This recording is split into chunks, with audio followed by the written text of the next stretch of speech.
Good afternoon everyone. देखिए बेटा, last class में हमने पढ़ा था 10th क्लास के कुछ क्वेश्चन सॉल्व किए थे। आज हम पढ़ रहे हैं एलसीएम एंड एचसीएफ। ठीक है, चलिए तो एलसीएम एंड एचसीएफ देखते हैं आज। ओके, चलिए एलसीएम एलसीएम पहले हमको पता होना चाहिए कि एलसीएम होता क्या है। एलसीएम एक शॉर्ट नेम है। क्या है? Short name. एलसीएम को हिंदी में क्या बोलते हैं? लघुत्तम समावर्त। क्या बोलते हैं? लघुत्तम समावर्त। अब ये लघुत्तम समावर्त क्या होता है, इसको मैं है ना आप लोगों को बताता हूँ। देखिए जरा, लोएस्ट L4 क्या होता है? लोएस्ट। लोएस्ट का मतलब होता है छोटे से छोटा। ठीक है। C4 होता है कॉमन, और कॉमन का मतलब क्या होता है? एक जैसा या फिर समान। ठीक है। N4 होता है मल्टीपल। मल्टीपल का मतलब होता है गुणन। क्या होता है? गुणन। ठीक है बेटा, चलिए अब लोएस्ट का मतलब क्या होता है? लोएस्ट का मतलब होता है बेटा, जिन भी संख्याओं की अपनी बात चल रही है उसमें छोटे से छोटा। जिन संख्याओं की हमारी बात चलती है उसमें छोटे से छोटा ऐसा नंबर जो जिन संख्याओं की बात चल रही है उनमें छोटे से छोटा होता है। ओके, देखिए दूसरा क्या है? समान। समान मतलब समझते हो आप? एक जैसा होता है। गुणन। ठीक है, गुणज आप समझते हो। चलिए आगे देखिए, अब एलसीएम क्या? एलसीएम वह संख्या होती है जो दी गई संख्याओं से पूर्ण रूप से विभाजित हो जाती है। पूर्ण रूप से विभाजित हो जाती है, इसका क्या मतलब हुआ? चलिए, इसका मतलब ये है कि मान लीजिए आप कि अपन को एलसीएम निकालना है 8 का और 12 का। किसका एलसीएम निकालना है? 8 का और 12 का। एलसीएम फाइंड करना है अपन को 8 का एंड 12 का। चलिए दो तरीके से बताएंगे बेटा। एक तो होता है अपना फैक्टर मेथड्स, एक होता है अपना डायरेक्ट मेथड्स। चलिए आप एक बात बताइए, 12 में और 8 में सबसे बड़ा क्या है? 12 बड़ा है या 8 बड़ा है? 12 बड़ा है। ठीक है, आप देखोगे 12 8 की टेबल में आता है क्या? देखिए 12 अपन ने इधर लिख लिया, बड़ा है। ओके, ठीक है। अब 8 की टेबल में आप बताइए कि 12 आता है क्या? आप बोलोगे नहीं आता है ना, तो आगे पढ़ दो। 12 का टेबल आगे पढ़ दो। 12 दूनी कितना हो जाएगा? 12 टू जा कितना हो जाएगा? 24। 24 आते हैं क्या? 24 आते हैं क्या 8 की टेबल में? आते हैं। चलिए 24। ओके, 24 आ गया।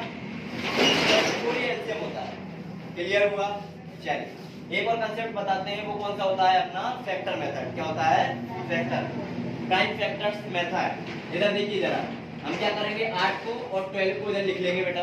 ओके, 8 को और 12 को हमने लिख लिया। ओके, बैठ जाओ बेटा। 8 को 12 को हमने इधर लिख लिया। प्राइम फैक्टर्स द्वारा देखेंगे हम, अभाज्य गुणनखंड विधि द्वारा एलसीएम एचसीएफ निकालना सीखेंगे। देखिए जरा, इसको अपन क्या करेंगे? फैक्टर करेंगे। 2 से डिवाइड कर दो इसको। 2 4 जा 8, 2 6 जा 12। अब 2 से 2 2 जा 4, 2 3 जा 6, 2 1 जा 2, 3 ऐसा कैसे? 3 1 जा 3। चलो ये जो है इनको लिख लो। ये जो अपने फैक्टर्स आ गए हैं इनको लिख लेते हैं 2 2 2 एंड 3। चलो मल्टीप्लाई कर दो। 2 2 जा 4, 4 2 जा 8, 8 3 जा 24। आ गया ना एलसीएम 24। समझ में आया? इस तरीके से हम किसी भी नंबर के, किन्हीं भी नंबर्स के हम एलसीएम फाइंड कर सकते हैं। इस तरीके से हम एलसीएम निकाल सकते हैं। दो तरीके आप लोगों को बता दिए हैं। ठीक है, बाकी अपन और प्रैक्टिस करेंगे इसमें। चलो है ना, अभी के लिए इतना काफी है एलसीएम में, ताकि वीडियो अपनी और लॉन्ग ना हो, बड़ी ना बने। चलिए थोड़ा सा एचसीएफ के बारे में बता देता हूँ मैं, इसके बाद में आगे की बात करेंगे। चलिए एचसीएफ का मतलब होता है महत्तम समावर्तक। महत्तम समावर्तक क्या होता है? देखिए जरा, एचसीएफ यानी कि महत्तम समावर्तक। जैसे कि एलसीएम एक शॉर्ट नेम है, वैसे ही एचसीएफ भी एक शॉर्ट नेम है। एचसीएफ का फुल फॉर्म क्या होती है? एचसीएफ की फुल फॉर्म होती है हाईएस्ट कॉमन फैक्टर। हाईएस्ट का मतलब होता है बड़े से बड़ा, कॉमन का मतलब होता है समान यानी कि एक जैसा, और फैक्टर का मतलब होता है गुणांक, है ना। देखिए जरा, बड़े से बड़ा क्या यानी कि जिन भी संख्याओं की बात चल रही है उनमें ये सबसे बड़ा होगा। ठीक है ना, समान, एक जैसा, ठीक है, गुणांक, ये सब अपन समझते हैं। चलिए आगे की बात करते हैं। एचसीएफ वह संख्या होती है जो दी गई संख्याओं को पूर्ण रूप से विभाजित कर दे। एलसीएम हमने पढ़ा था कि ये क्या होती थी? दी गई संख्याओं से पूर्ण रूप से विभाजित हो जाती थी। क्या हो जाती थी? एलसीएम होती थी दी गई संख्याओं से पूर्ण रूप से विभाजित हो जाती थी। एचसीएफ क्या होता है? जो दी गई संख्या को पूर्ण रूप से विभाजित कर देती है। आगे बात समझ में। देखिए जरा, एलसीएम में क्या होता है? बोलता है छोटे से छोटा। क्या बोलता है? छोटे से छोटा, लेकिन आंसर आता है हमेशा बड़ा। आंसर आता है बड़ा। और एचसीएफ में बोलता है बड़े से बड़ा, लेकिन आंसर आता है छोटा। जैसे कि फॉर एग्जांपल के लिए अपन देख लेते हैं। फॉर एग्जांपल के लिए अपन क्या करते हैं? फॉर एग्जांपल के लिए अपन ये देख लेते हैं। फॉर एग्जांपल के लिए देख लेते हैं अपन बैठ जाओ। और एग्जांपल के लिए देख लेते हैं अपन 8 का एंड 12 का एचसीएफ। 8 एंड 12 का एचसीएफ देख लेते हैं अपन। ओके चलिए 8 एंड 12 का एचसीएफ देखिए।